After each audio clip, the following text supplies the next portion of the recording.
I first fell in love with MMA when I was younger and I saw a new sport emerges. For me, it was something that was missing. I always loved fighting from a young age, seeing fight scenes.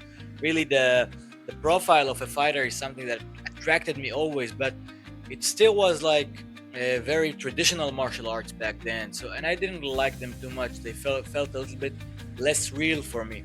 And the moment I saw what MMA is through movies or through really the first UFCs and everything, it just looked okay. That's real fighting, and I wanted to test myself in the cage and really chase my dreams right there.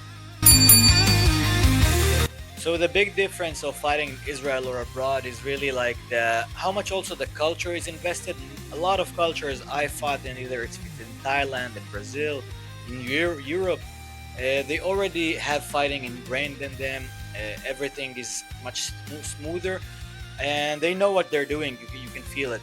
Now in Israel, it's starting to become one of these. The culture here is getting bigger and everything.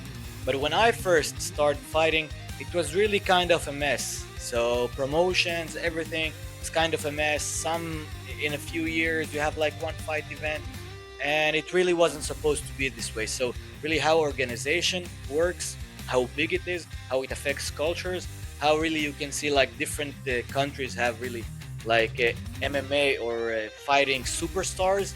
And I think that's the big difference, how they appreciate it. One small thing is like when I remember Kiberi fought in Peru, they knew we were fighters.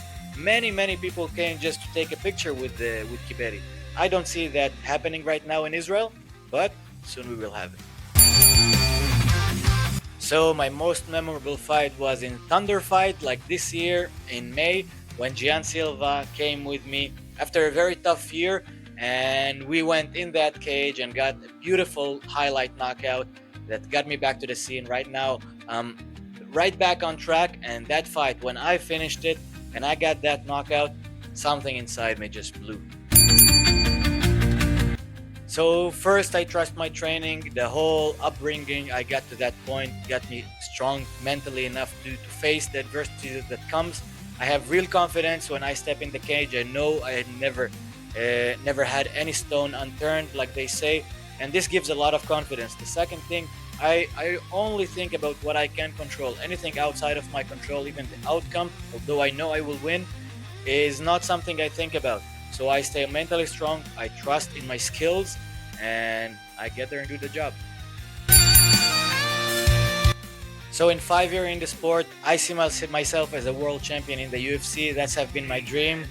Amen. And let's go, because I know that in 5 years is a good timeline for me to get there, to get to the top, to fight for the title. And it's going to be a hard road, but I know that I will make it happen.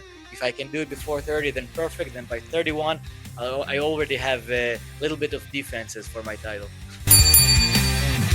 And right now, I think that maybe my dream fight would be Peter Yan. I think our styles will match beautifully together, especially at my full potential. If I can, boom, teleport myself to this moment when me and him face each other, it's gonna be a beautiful fight and a dream fight.